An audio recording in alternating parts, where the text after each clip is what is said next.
If you would know the age of the earth, look upon the face of the sea in a storm. Imponderable and ever-changing, the sea has for centuries defied man's attempts to challenge her power.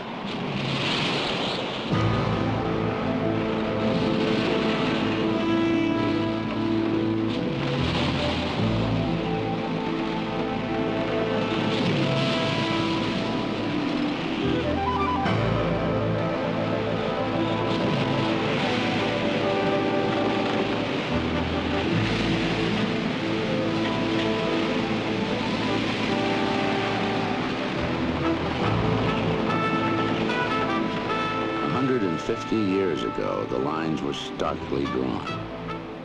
Elemental force versus human muscle and canvas. This was the age of the great square-rigged ships, driven by the wind, the golden age of sail. The two coasts of America were yet to be linked by rail, and the Panama Canal but a dream. Passage to the Pacific could be made only one way, through the icy seas round the tip of South America, by way of Cape Horn. From cabin boy to ship's master, the Horn left its mark. You could read it in their eyes. They were a special breed of deep-water sailors. They, more than any others, understood the misery and terror the ocean could inflict. Hands frozen to icy rigging. Shipmates swept away by mountainous waves. No other passage tested a crew more severely. The battle for survival was their daily reality. They knew the sea might kill them, and they accepted that. For they were the ship's company. They were sailors, and they would have no other life. And if that devotion meant following their ship to its end, then so it would be. And so it often was.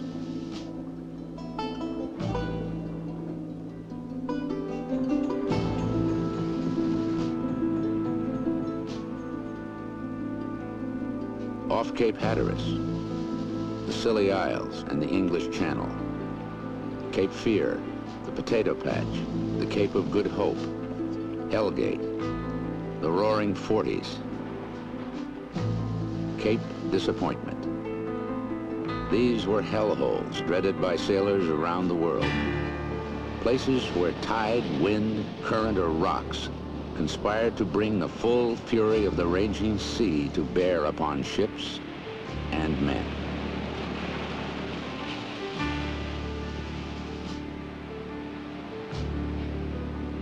But there is one place sailors feared more than any other. In harbors and seaports around the world, they spoke in hushed tones of the storms, the misery, and death at a cold gray rock at the bottom of the world.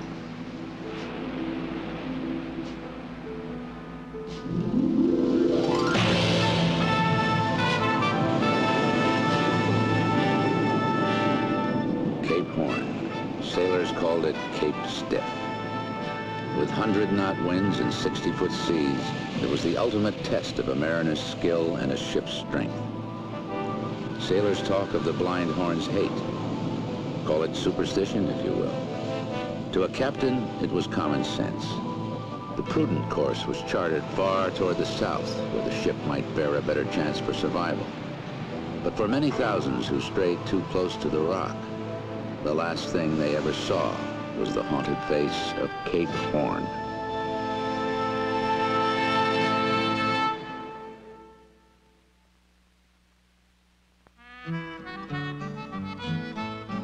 The coast of Maine has changed only a little since the days when the great tall ships slid down the ways of Searsport, Bath, and Kennebunkport to seek fortune round the Horn.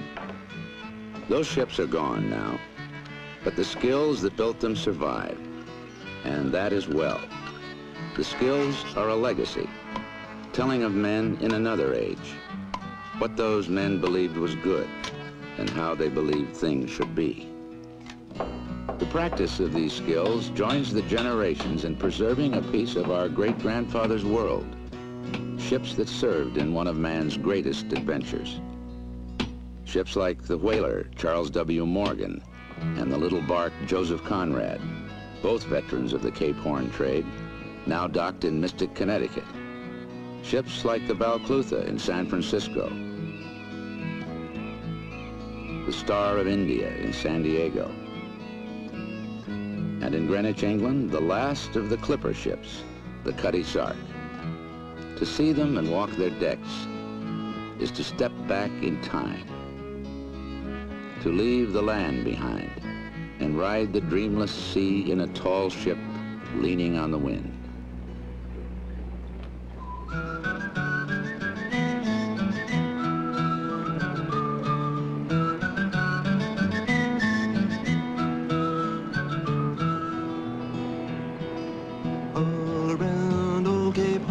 Ships of the land, ships of the Lorn. Some who wish they'd never been born, they are the ghosts of Cape Horn.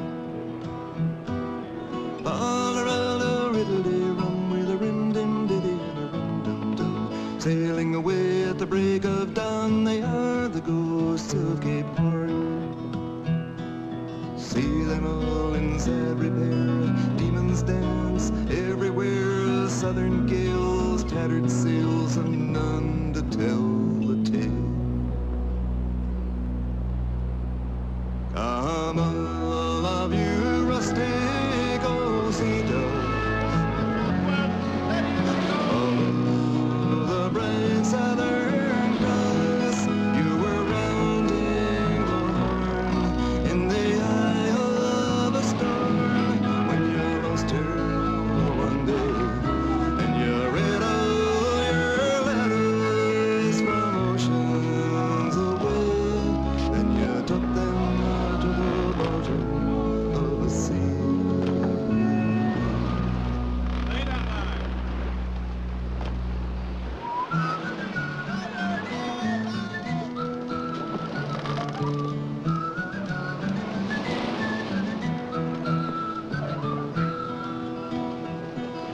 Around old Cape Horn, ships of the land, ships of the morn. Some who wish they'd never been born, they are the ghosts of Cape Horn. All around our riddle-de-rum with a rim-dim-diddy and a rum-dum-dum. Sailing away at the break of dawn, they are the ghosts of Cape Horn.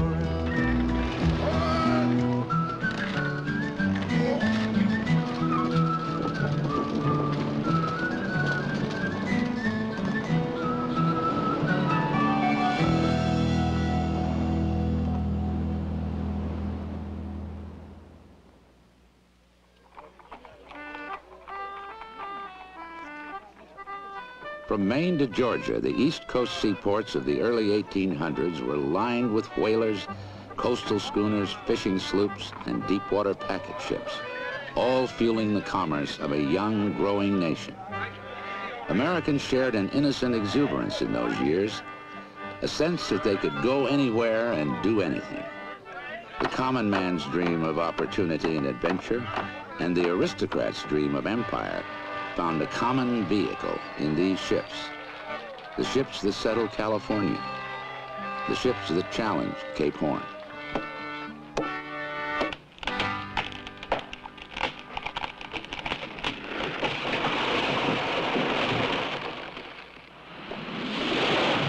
The voyage began in the forests of Maine with the felling of tall, slender pine for the ship's mast and spars.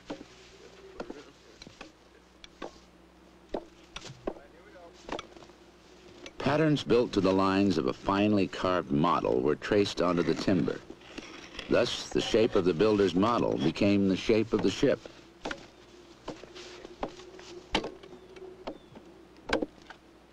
Her form was literally in the eye of the craftsman. There were no blueprints here, only skill and caring. The belly of the ship's great skeleton took shape. Arched ribs of sweetly curved oak and angled knees of crooked hackmatack living creatures of the forest transformed into a living thing of the sea.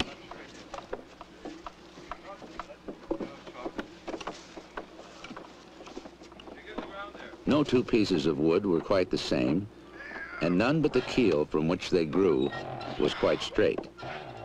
There was nothing accidental here. Every curve, every subtle variation was based upon generations of experience and upon the hard-won learning of what worked at sea.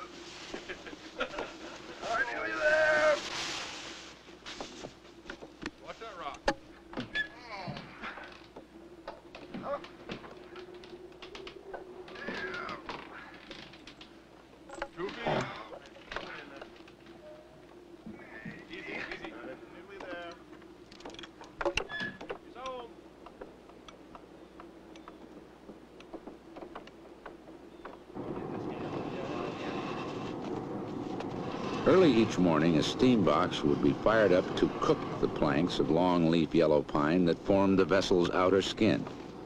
The steam softened the tough fibers so the wood could be bent to the shape of the hull.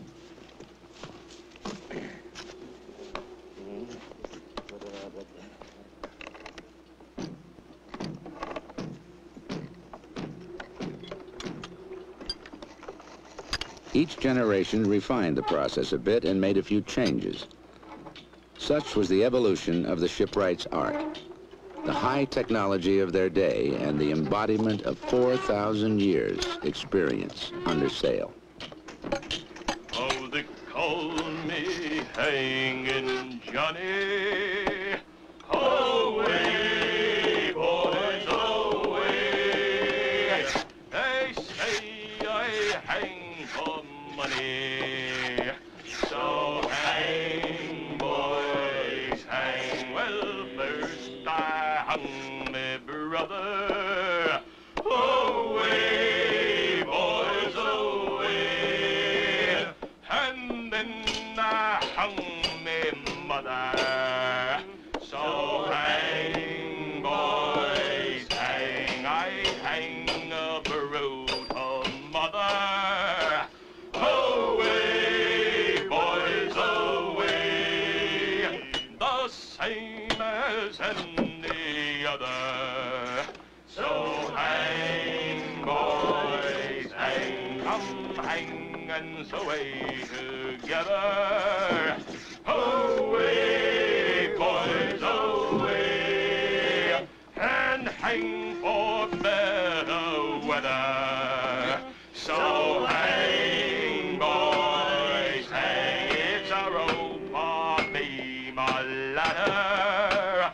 Away, boys, away. Let's all hang together. So hang, boys, hang.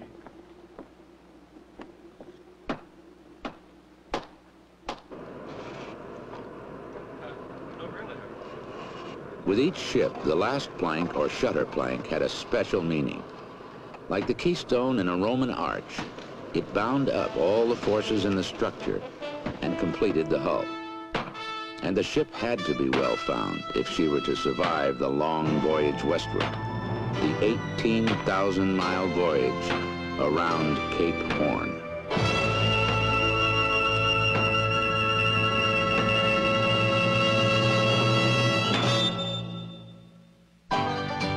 In the magic year of 1849, San Francisco became a magnet for thousands of Americans. East Coast newspapers proclaimed it the American dream come true.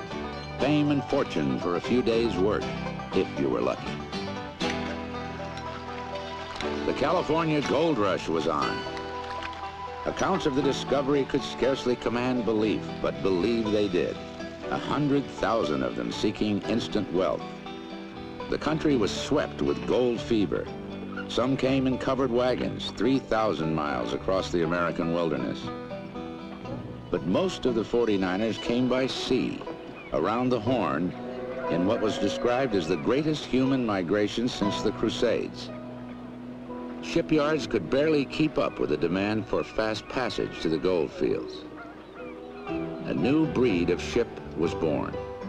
For one brief, glorious decade, they were the finest, fastest, and most money-making ships that ever furrowed the seas. The legendary California Clippers. They were the aristocrats of sail, tall, proud, and fast as the wind. With long, streamlined hulls and towering masts, they were speed machines pure and simple. Their kind would never be seen again. There was magic even in their names.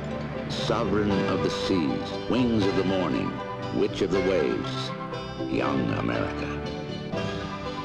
Their swift passages cut the journey time to San Francisco in half, and the swiftest of all, the Flying Cloud, electrified the world by making San Francisco in only 89 days.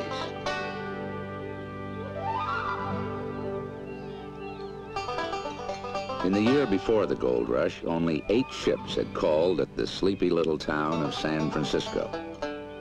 But in the golden year of 1849, an incredible 777 lay at anchor in the bay, transforming her harbor into a forest of masts.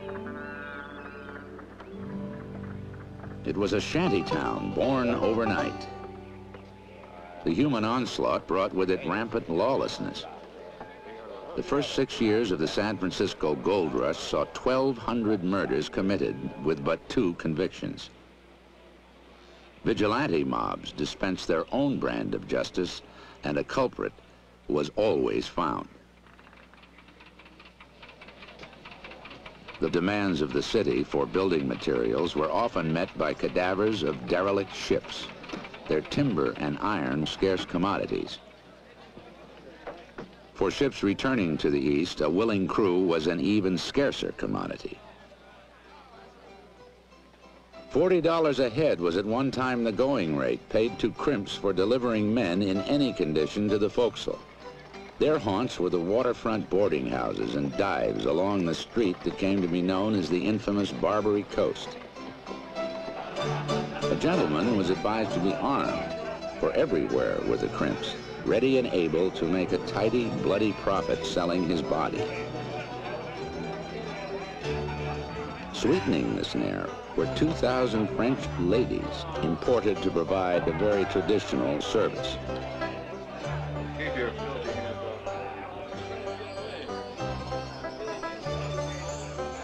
One enterprising lady made a regular business of chloroforming sailors and then selling them by the boatload to crew-hungry captains. When her husband, Shanghai Brown, died, Chloroform Kate took over his business. When her habit of sniffing chloroform at last did her in, she was, at her own request, given a grand funeral, a faded picture of a clipper ship pinned to her ample bosom, and then, or so the story goes, she was dumped at sea from a garbage scow. The Civil War. Most of the clipper ships were sold off, though a few fell victim to rebel gunboats. In the years which followed, the nation turned its attention inward, away from the sea. San Francisco was changing too. It had become a respectable city where families picnicked by the shore and returned home by trolley. Downtown on Market Street, commerce flourished and the city bustled with activity. A new ethnic quarter sprang up as thousands of Chinese were imported to the West Coast for cheap labor. Many were signed on to crews as seamen.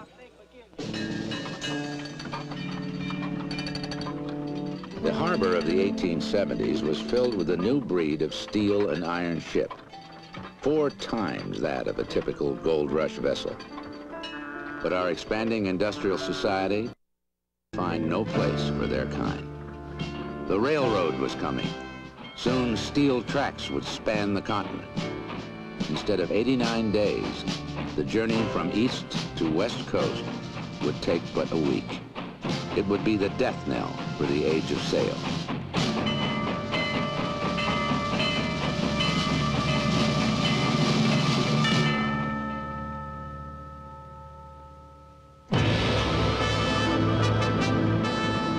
From the shipyards of Britain, France, and Germany came giant 4- and 5-masted full riggers. With their New England half-sisters, wooden ships known as downeasters, they formed the last generation of ships powered by the wind. A gesture of defiance to the clock of technology. Grain was now the main cargo, and the ever-encroaching steamers could not compete in the Cape Horn trade. And here is where sail survived. The men who sailed in the iron ships and the downeasters carried on a way of life changed little in centuries. Fishing lines were always out and harpoons were always ready to haul in tuna or bonita. It meant extra work for the ship's cook, but fresh meat for the crew, a welcome change in their diet of salted meat and potatoes. There might even be leftovers for the ship's animals as a treat for the mascot, or to fatten up the only other source of fresh meat. Sundays, by tradition, were a day of comparative rest, the only day the crew could wash and clean up. Time for a haircut in the open air, or mending one's clothes, or practicing a favorite hobby.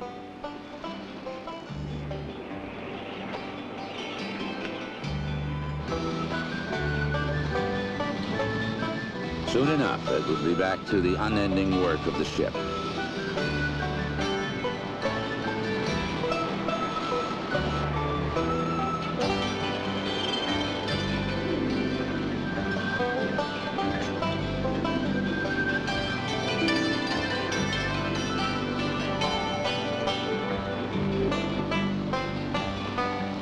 Several times each day, a long knotted line was cast overboard to measure the ship's speed. The line paid out for 14 seconds as the ship moved on. Then it was hauled in, and the ship's speed was counted in knots.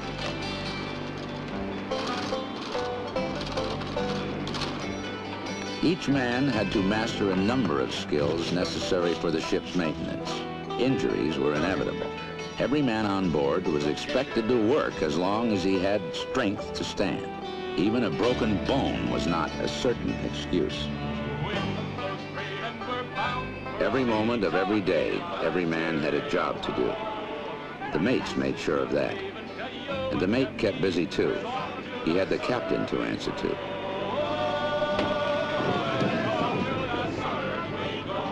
Such was the way of a sailing ship.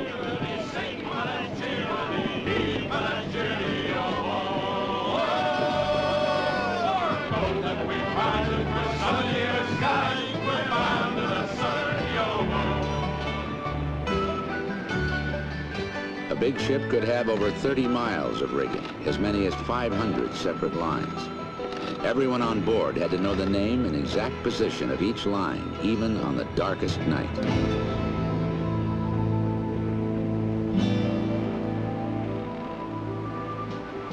Daily routine was hard, but as the ship neared Cape Horn, it became backbreaking. The fair weather sails came down and were stowed below, rolled tightly to preserve precious space. Go down, you blood-red roses, go down, and it's mighty crafty round Cape Horn.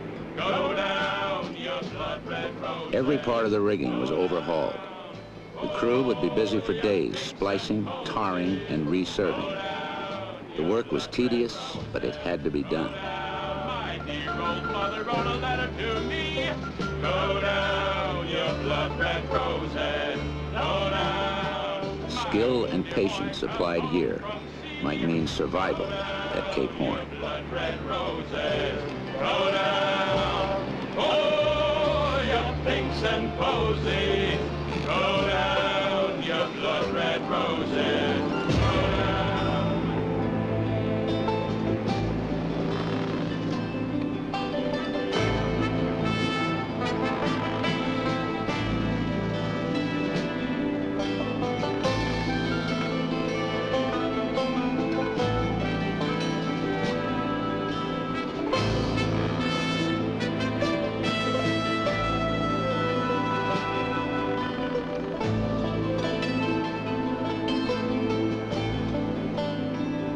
Mending the heavy weather sails was a tremendous undertaking requiring all hands.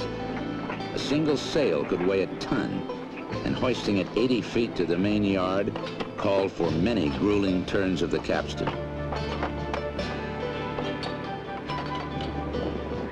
Up aloft, sailors and mates worked together, wrestling the new canvas.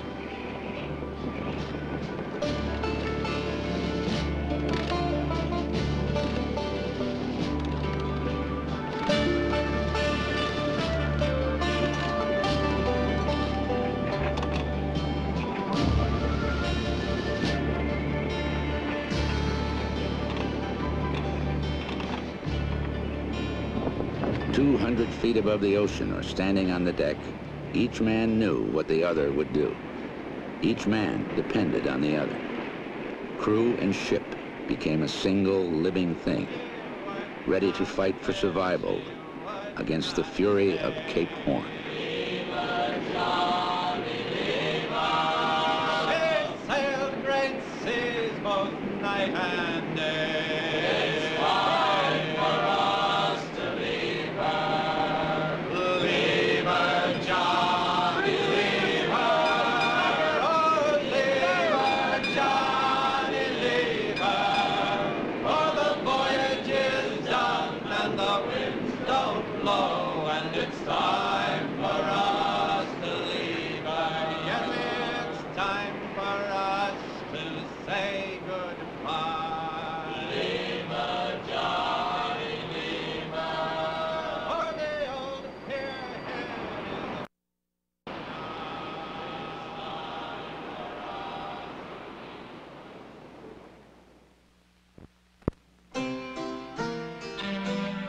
New York City in the 1880s, the eastern end of the Cape Horn trade, and the major port of a young nation rapidly becoming a world power.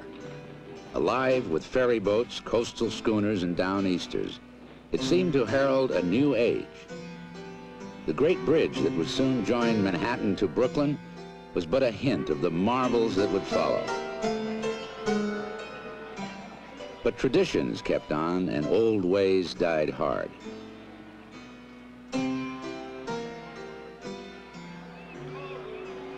On South Street, the street of ships, sail still offered a way of life, even as iron-hulled steamers threatened the stately but slower square riggers. More than ever, experienced crew was hard to raise. The hard-bitten elements were wise to Shanghaiing and the brutality in a downeaster forecastle. Unwary immigrants, sea stiffs, and the waterfront lowlife were not. They were the blood trade of New York's bodymongers, turned over to impatient Yankee captains and hard-case mates who enforced their will with the boot and the bully club. Despite the promise of fierce discipline at sea, the dreamers came and were met by the ships that still offered a last chance for adventure.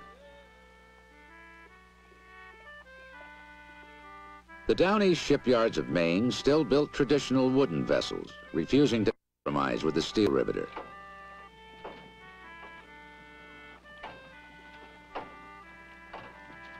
When New York capitalists stopped investing in wooden ships, the shipbuilding families of Maine became ship owners as well. They had to. Captains and their mates, the builders, sailmakers, riggers, chandlers, they were all proud to chip in.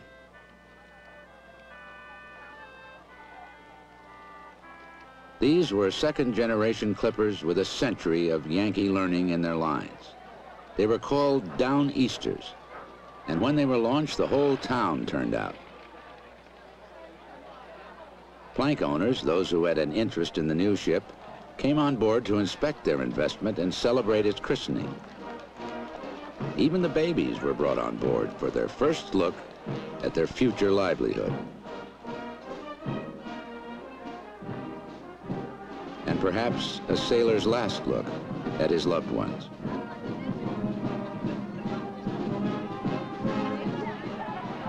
In March of 1890, a new downeaster was launched in Phippsburg. The fortunes of the town rode with her. The fortunes of one man in particular, Jesse T. Carver, last of a distinguished family of sea captains. At age 56, anxious to retire, Carver gambled his life savings on a quarter interest in the new ship. In New York, she was rigged with her first set of sails, the maiden voyage of the St. Mary. Loading and preparations finished, the St. Mary's crew came aboard. Young and old, shellbacks and landsmen of different nationalities and capabilities. They would eat well and work hard. That was the down east way. On a balmy May afternoon, the St. Mary was towed down the East River through the Narrows to the open sea, bound for Cape Horn. It would be her first voyage, and it would be her last. For 10 weeks, the St. Mary bore south, on course in the strong winds of late spring. The days grew warmer, and she picked up speed, romping through the trade winds. For Captain Carver, this passage was crucial. He'd staked his retirement on the St. Mary's future earnings. But there was another reason. Though not to blame, the master already had lost 2 ships in his career and was determined to clear his reputation with one last effort. This time, nothing must go wrong. On August 6th, the St. Mary was in sight of the Horn. The seas were unusually calm, so Carver had little reason to expect trouble. But at Cape Horn, the unexpected is the rule. That night, there were 11 ships in close company off Cape Horn. One of them, the Magellan, had tacked dangerously close to the St. Mary.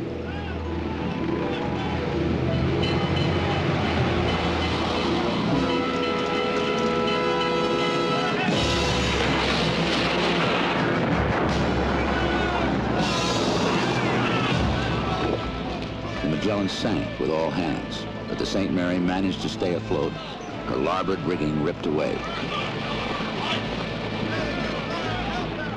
She could no longer steer effectively. Desperately, Carver forced her about and made for safety 350 miles downwind in the Falkland Islands.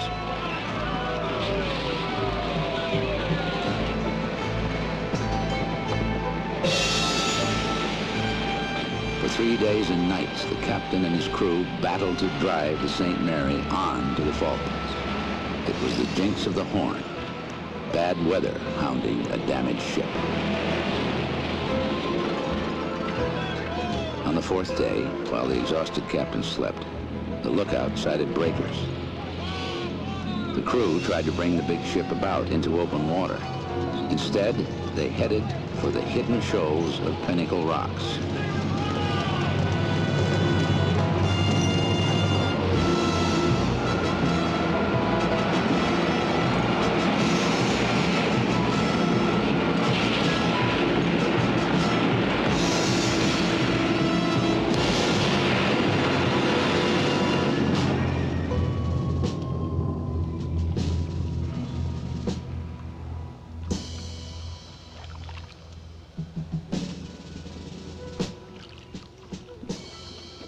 When the crew rowed ashore the next morning, Carver refused to leave. 3 times I've been in trouble, he said, and this is my last. A day later, the crew returned to the wreck and found the captain's body with white foam at his mouth.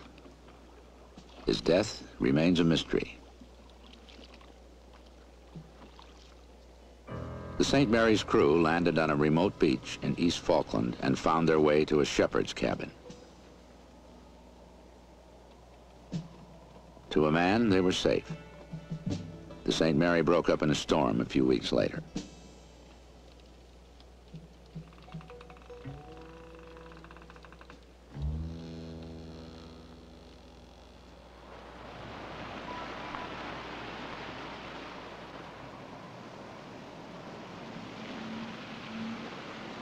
The Cape Horn winds still howl at Pinnacle Rock. Captain Carver is gone, but the St. Mary survives him. Today, her bones are among the Earth's last remains of a downeaster.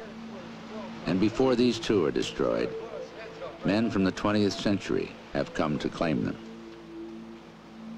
Marine archaeologist Peter Throckmorton is aware that with each new tide, a piece of our maritime heritage is lost to the sea. Mike, hold on to this end, right? I'm going to cut this guy so it's out of the way.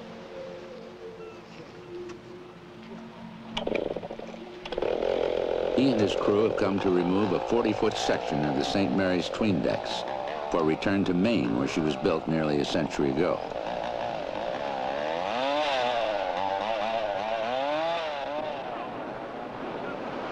Not far from the St. Mary wreck, penguins play in icy waters, indifferent to the treacherous weather that drove many ships to their ends.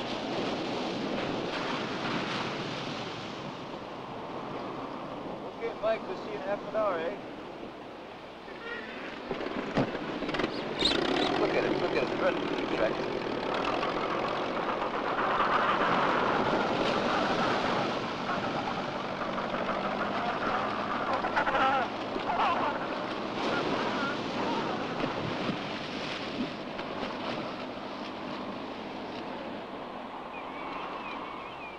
Today in Port Stanley, the major town, the ribs of a once grand ship serve as fence posts.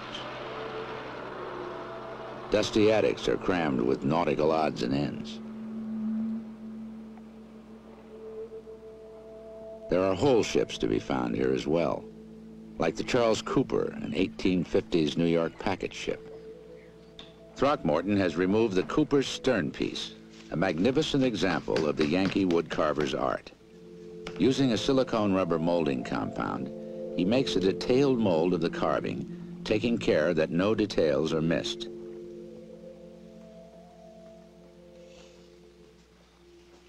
Let's lift it now and give me that stick real easy, okay? Let's get it as high as we can. Okay.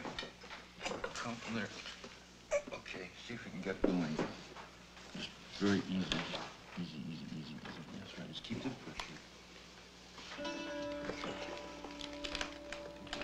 Come on, let's go take the end piece off.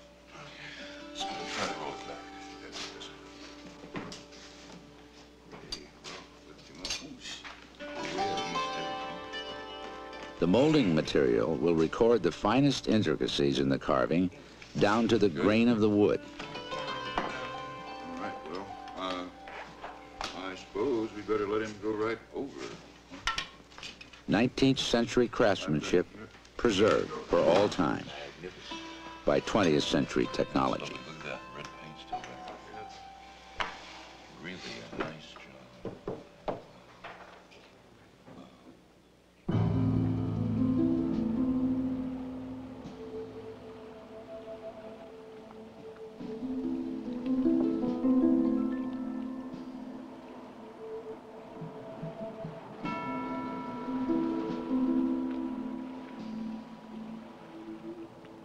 These are the casualties of the war with Cape Horn.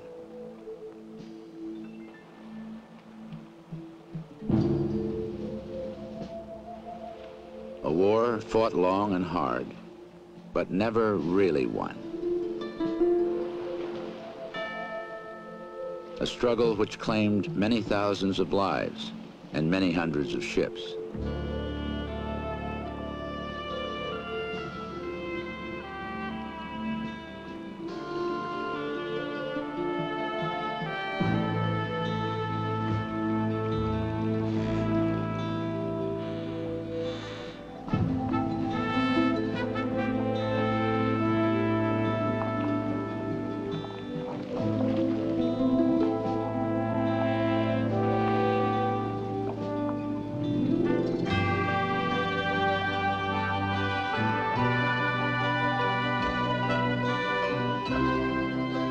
No one really knows how few remain.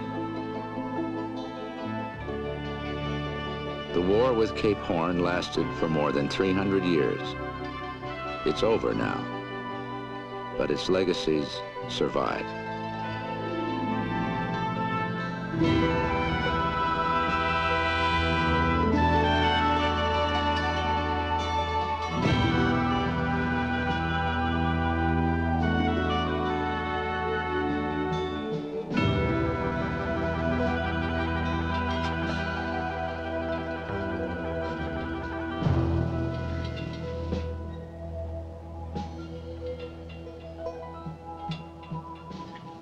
block and tackle from a Falklands wreck is now used as a gallows for butchering sheep.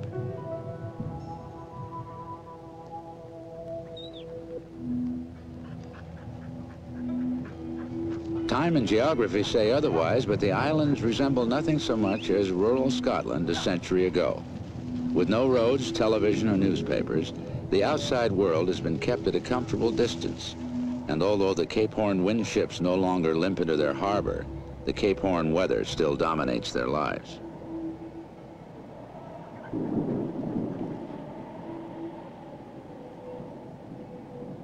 This is the Falkland Islands Broadcasting Station, broadcasting on frequencies of 536 and 2370 kilohertz. The weather forecast for the next 24 hours. Tonight there will be variable cloud amounts with some clear periods and isolated showers. Tomorrow there will be variable cloud amounts with some sunny periods at first, becoming mainly cloudy with risk of rain or drizzle and fog patches during the late morning and afternoon. The wind will be fresh to strong northwest.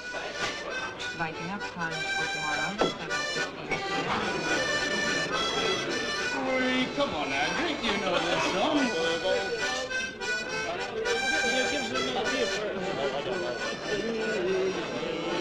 What is it? I'll say Canada if you got the words. You still haven't got the words right, right? Bravo!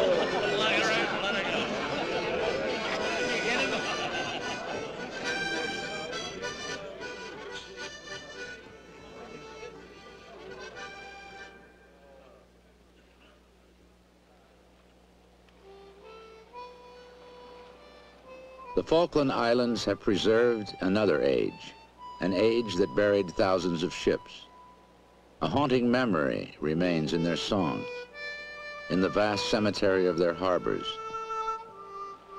It breathes in the rotting timbers of an East India trade ship, and in the bones of Snow Squall, the last of the American clipper ships that astounded the world with their dignity and beauty.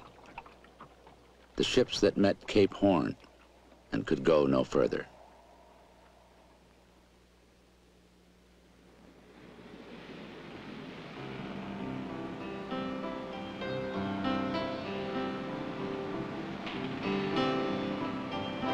Kiss your loved ones goodbye. Leave them all on the land. I can promise you more than any woman on shore ever can. Raise your sails to the wind. Turn your face to the sea.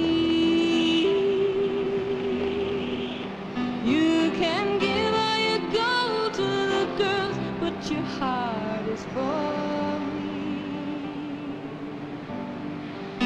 and with a push of the wind and the pull of the tide, on the edge of my world you will ride,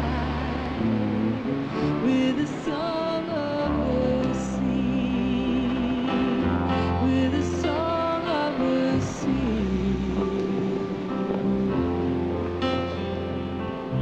Feel the surge of the waves, hear the gulls as they cry.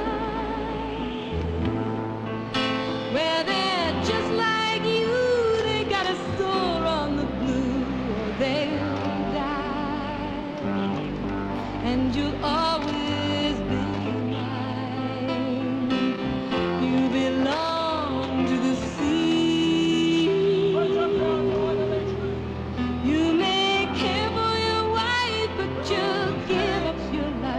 Just for me, and with a push of the wind and the pull of the tide, on the edge of my world you will ride,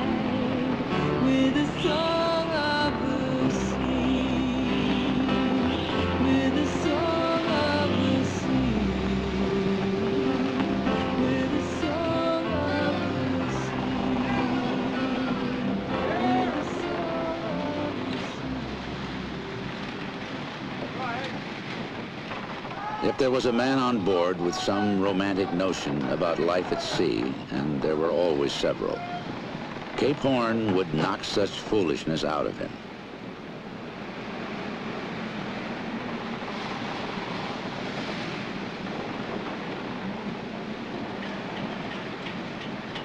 Up aloft, to loose sail or shorten it, hauling frozen canvas and icy lines, utterly relying on the soundness of their gear.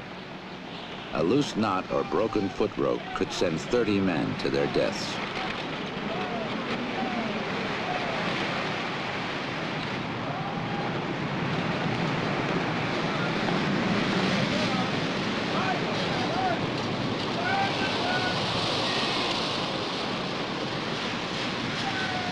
The ship's work was unending, and fatigue became an enemy.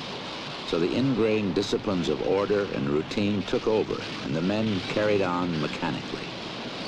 It was their only defense against the chaos and terror about them.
"15,000 times at least the struggle was repeated as man and ship challenged the Horn. Most survived, but many weren't so lucky. No grit or skill or courage could save them that came too close to the rock itself. And as an anxious world of landsmen waited, the ship would first be reported overdue, then missing, and finally lost with all hands.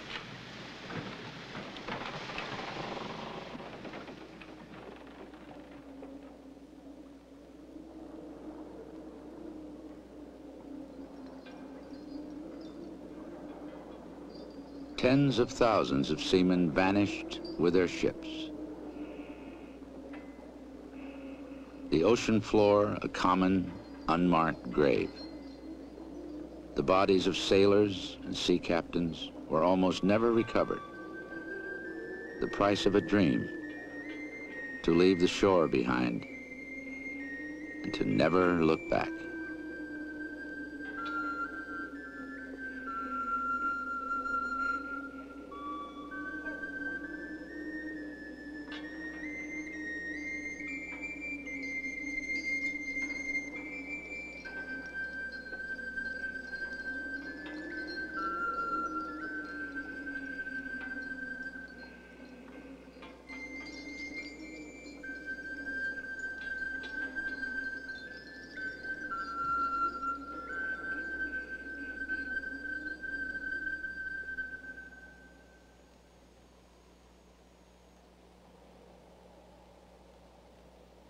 Many a New England grave has no coffin, only a tombstone. A final acceptance that a son or a father would never return.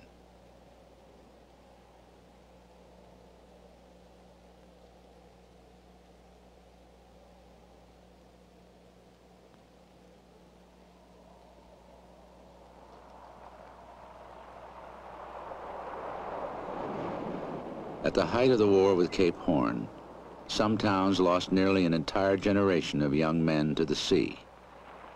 The grisly harvest was collected.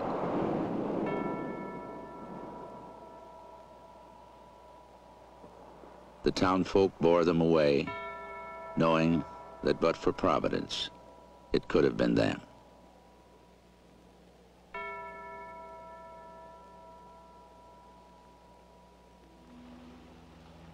The war with Cape Horn was long and hard. The war is over now. The captains and the crews are gone. Only scattered monuments remain to tell of their supreme effort. The prayer for permission to sail within the interface of sea and sky, denied. The sea provides for order. Cape Horn is still there.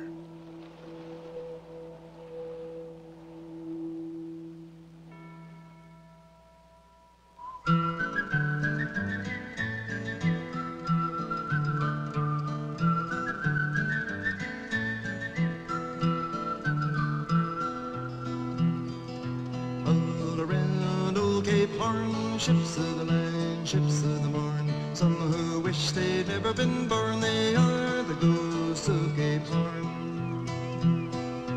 All around a riddle-de-rum with a rim-dim-diddy and a rum-dum-dum. Sailing away at the break of dawn, they are the ghosts of Cape Horn. See them all in sad repair, demons dance everywhere, southern gales, tattered sails, and none to tell a tale. Come all of you rustic old sea dogs, follow the bright southern cross.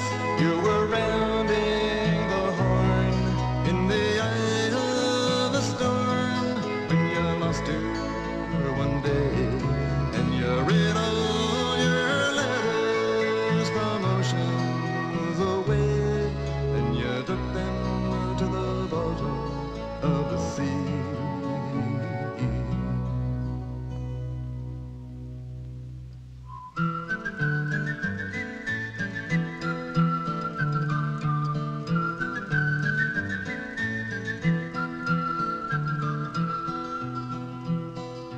All around old Cape Horn, ships of the line, ships of the morn. Some who wish they'd never been born, they are the ghosts of Cape Horn.